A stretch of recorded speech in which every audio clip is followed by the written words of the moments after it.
That was the greatest movie of all time. Or maybe the worst movie of all time? It's very hard to describe the Minecraft movie in just a few words because there's so much to talk about with this movie, and all of it is guaranteed to interest even the slightest video game fan.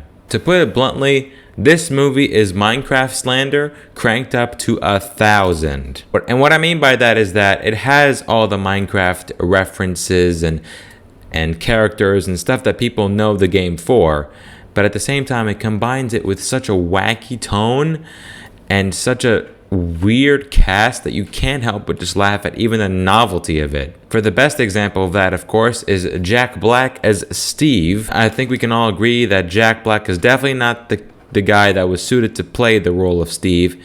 But when it comes to the tone of this movie, which is like a Saturday Night Live cartoon in a 90 to 100 minute length, it kind of works, I guess. Especially because he's always cracking jokes and saying Minecraft items and characters in the most wacky way. Like he says Ender Pearl, Flint and Steel, villagers, stuff like that in such a very wacky tone that you just can't help but laugh or even just chuckle every time he says it, even though you know for a fact he's definitely not the main guy to play the character. Especially because he's the only kind of Minecraft-related cast choice, because the other people, like that retro game player played by Jason Momoa, these two kids and this one girl, and with like when they all go into the Minecraft overworld for the first time, they're just there to just hang out with Steve and nothing more. They are kind of useless, to be honest. They're so useless that you could have done this entire movie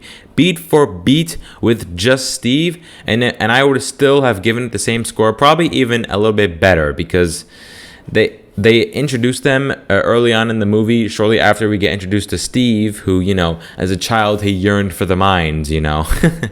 And we get introduced to them, and their lives are just like kind of meaningless. It's like, why should we even care about these people? Now, when it comes to the Minecraft overworld, the aesthetic of it obviously looks beautiful. Like, this movie has a $150 million budget, and it's clear to see where most of that budget went. That budget clearly went to designing and detailing the Minecraft world so that even the most experienced of Minecraft players can say, yeah, that looks about right. That cannot be said for most of the animals and the mobs in this game. Like, you have the sheep in there, you have the golem, you have the bees, you have the pandas, you have the piglins, and they all have, and of course you have the wolves. Like Steve has this one wolf that it pretty much is like the most important thing to him in his life. So yeah, the wolves are also in there, and their designs are, as my sister Maha said when we reacted to the first trailer, they look so uncanny, man. Like, they kind of look like the originals in some way, but that's only because of the original's designs being like a little bit too iconic, that if someone even remotely draws them wrongly, they will still look at that and say, yeah, hey, that's the sheep drawn wrongly. It's kind of like Sonic in a way, if you get my drift. And remember my comment from earlier of how you can do the entire story with just Steve? That's saying a lot, because the story itself is meaningless. I can even describe the entire movie to you beat for beat, and it still wouldn't sound spoilery at this point. Like Steve goes to the Minecraft overworld. These people also go to the Minecraft overworld, and they have to search for something, and all of them go along for the ride, and they experience some crazy hijinks, and they eventually get the thing they want. This movie is just an experience that really can't be found anywhere else, at least at the moment, and that really saddens me, because I'm tired of movie theaters mainly being used to see sequels and adaptations nowadays. I want to see some original stuff in the theaters, but I know for a fact, if I say like to my family, hey guys, I'm watching like, what's a original movie at the moment? Like, there's that one movie, Novocaine. Like, what if I said, hey guys, I'm going to be watching Novocaine this weekend? Like, and they're going to say, Novocaine? What's Novocaine? Tell me what it's about. But then if I say, hey guys, I'm watching the Minecraft movie, they'll say, okay, have fun.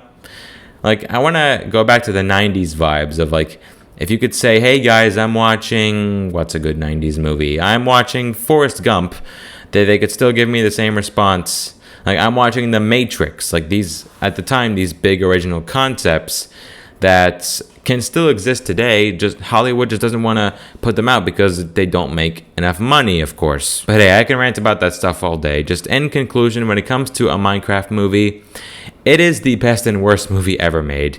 It is very mid, and you can even call it very bad, but it is incredible in almost every other way. If I had to give it a rating, I would give it around a 5 out of 10.